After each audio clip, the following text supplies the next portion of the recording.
What's up everybody, Matt Maran here for another car review. This is of course the 2017 Dodge Charger RT Scat Pack. Huge thanks to South Park Mitsubishi for providing me with this very sweet Scat Pack to review for you guys today. So I've already reviewed the Hellcat, I've already reviewed the V6 and the RT. Now for the RT Scat Pack, which gets the bigger 6.4 liter V8 engine and is an absolute beast and just looks the part too. I mean, man, this thing looks mean, especially here in pitch black is what they call it. It just looks so menacing up front there. I mean, you have the hood scoop here on the Scat Pack that looks so mean. These newer headlights you have on the newest versions of the Charger here just look so good. And just overall, it just looks really great up front there. I love the little Scat Pack B badge there in the grille as well. Coming down to the sides, you have these very nice 19-inch wheels that look very cool. And they're all wrapped in 245 wide all-season tires, which will be very interesting whenever we go out on for an acceleration.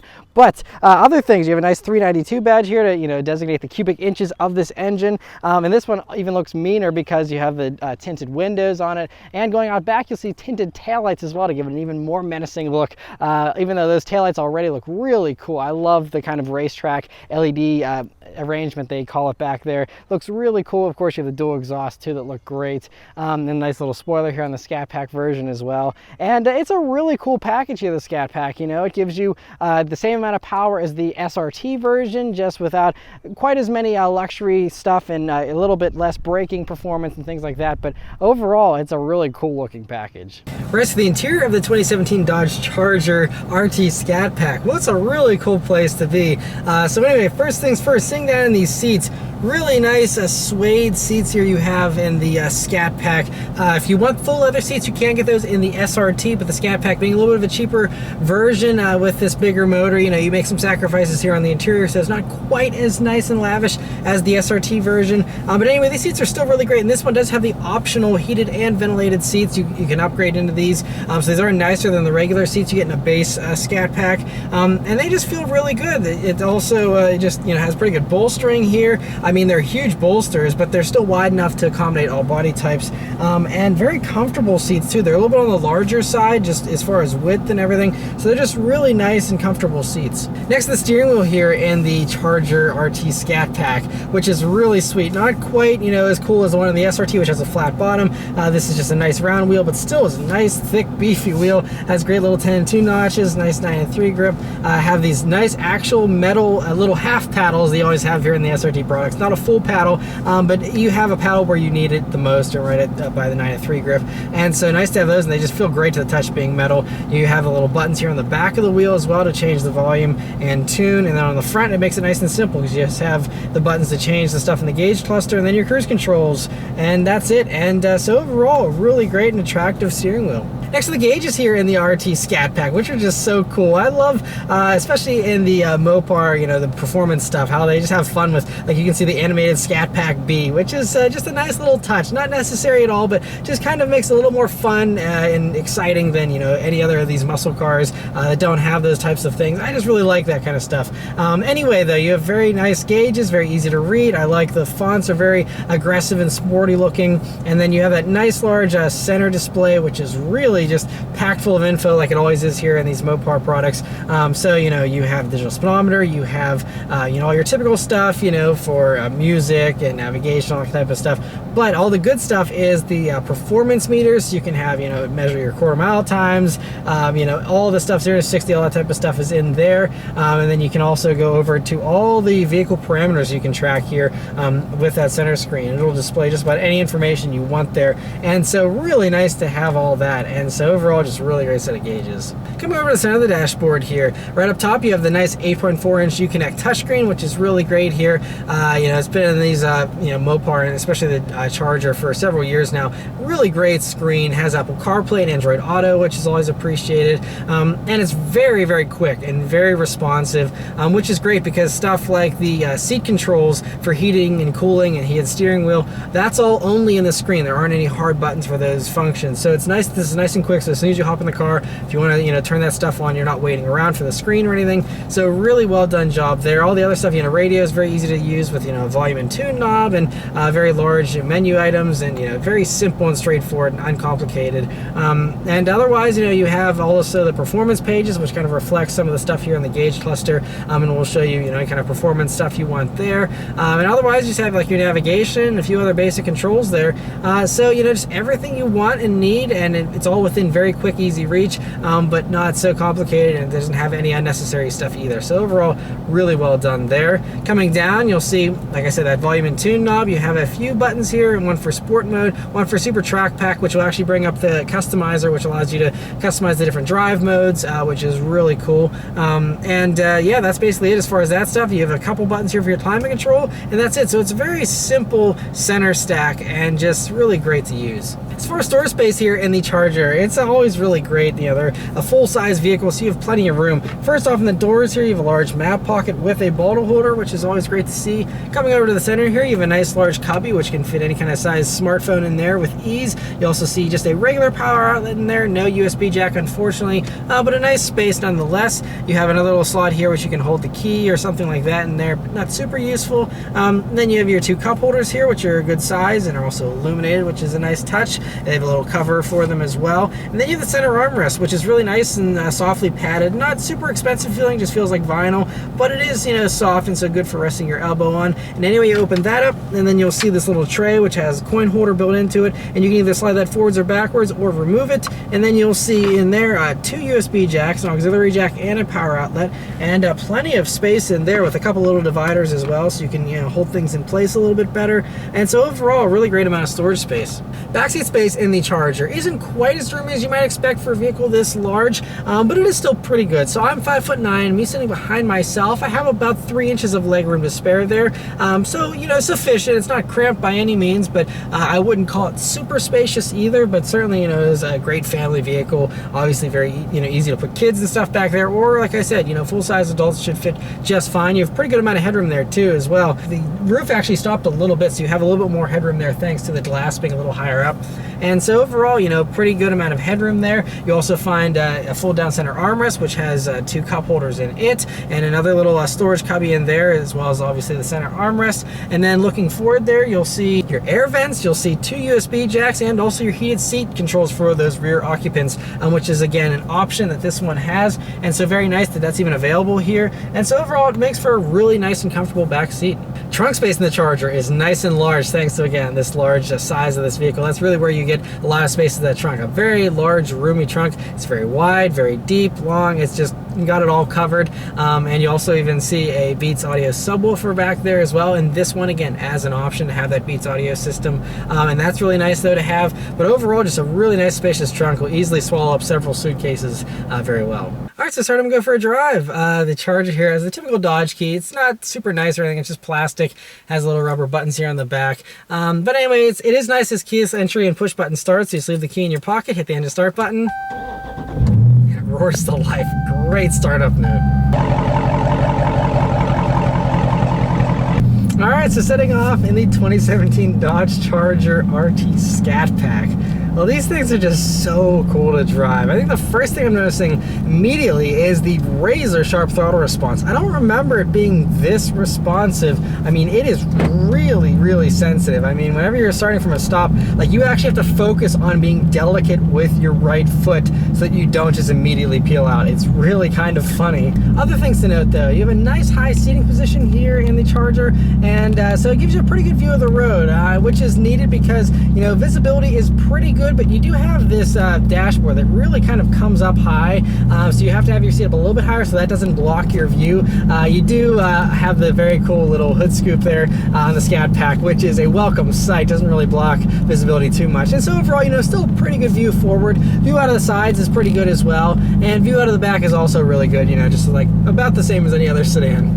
Other things to note here. Now, the Scat Pack does not have the cool adjustable suspension of the SRT version of the 392, and so you have fixed ratio dampers here in the Scat Pack. They're still Bilstein dampers though, and so they still should soak up the bumps pretty well while still handling really good. And so far on this park road, which isn't too bumpy, but the ride's pretty smooth. It's I wouldn't call it luxury car smooth or anything, but it's on par with what you'd find in any other kind of mid-size family sedan, I would say. At least from the Americans, I think this is right in line with what you would expect and plenty comfortable. Another thing I really like is the steering weight and the feel of it. It just has a pretty quick ratio, but it's also nicely weighted. Just feels really nice and sporty, and fits with the attitude of this vehicle. And that's something you can actually adjust here. You can still customize the steering to make it a little bit sportier and heavier, or a little lighter, depending on whatever your preference is. But let's turn down onto this back road here and see how it does. Make sure we're pointed straight first, and here we go.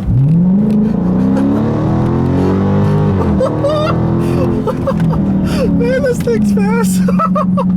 Oh, I love all these SRT products. Oh, they just are so much fun. So, the RT Scat Pack here has the 6.4 liter V8 engine, the Hemi, of course, that does 485 horsepower, 475 pound-feet of torque, and gets this thing up and going conservatively around 4.5 seconds. I think if you had the stickier tires of the SRT, you can get into the low fours, because it has enough power to really do it. This thing it sounds so good too whenever you stomp on it.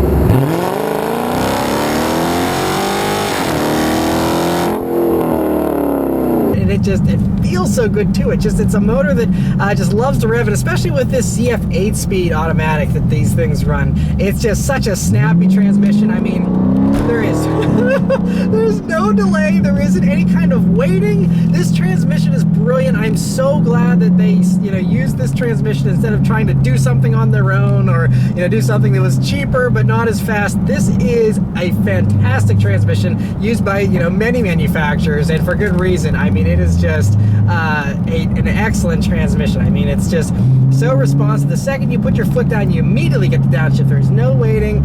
You instantly get the power, so it makes it so satisfying to just dip into that gas just a little bit, because it immediately responds, and responds with a fury. This thing is just, oh man, it just feels so angry, like it just wants to just tear apart the road. I love it. We'll put it into manual mode here though, just to show you how quick this thing actually manually shifts too.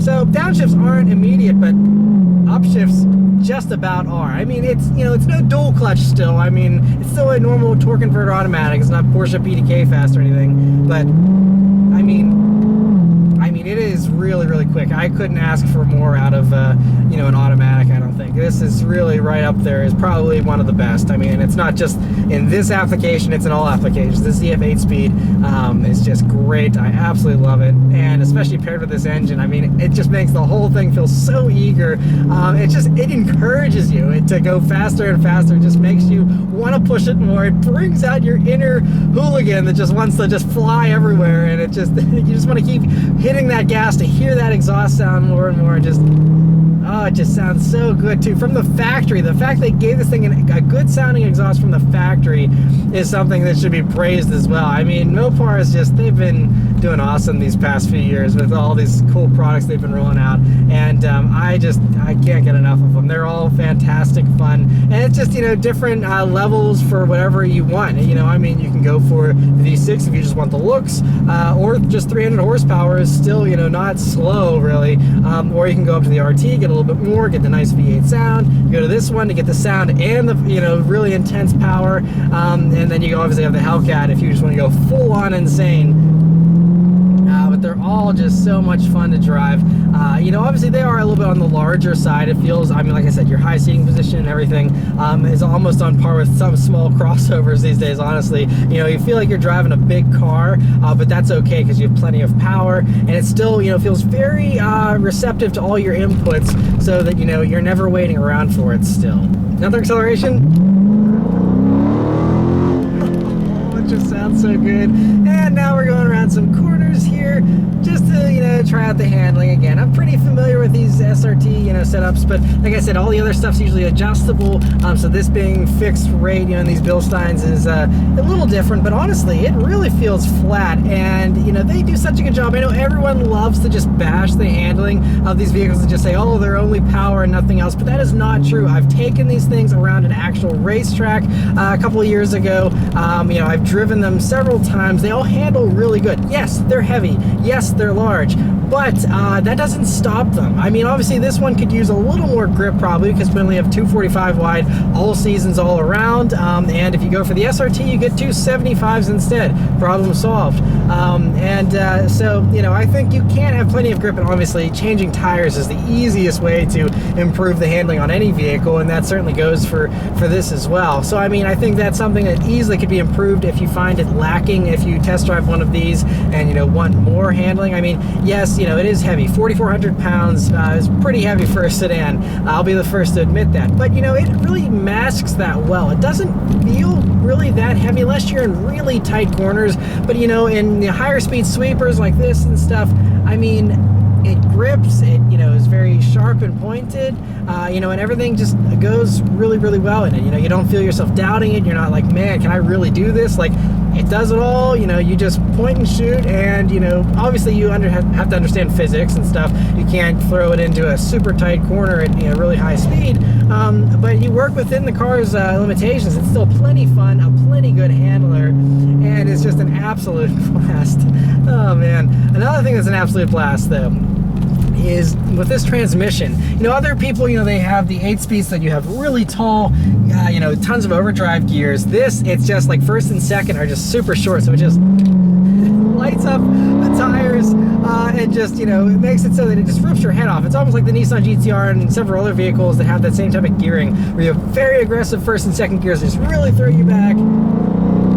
And then you have, you know, it obviously upshifts, so whenever you want to go to the highway speeds, it's immediately in 7th or 8th gear, and, you know, you still have the efficiency. The owner that was driving this one around for several days was getting, on average, almost 20 miles per gallon for, you know, almost 500 horsepower, a huge V8 engine, a, you know, big, large, heavy car.